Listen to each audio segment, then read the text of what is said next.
Maria, thank you. More top stories before you go. Governor Jim Pillen held a teletown hall to answer questions from Nebraskans and address budget concerns. He says he's working on what he called a property tax crisis, as well as protecting Nebraska kids and defending state values.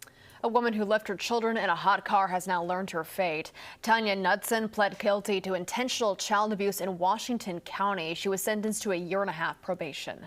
Happening today, officials are holding another streetcar construction information meeting, this time in the Midtown and Blackstone area. The meeting will take place at the Kaufman Room at Scriptown Brewery starting at 5 p.m.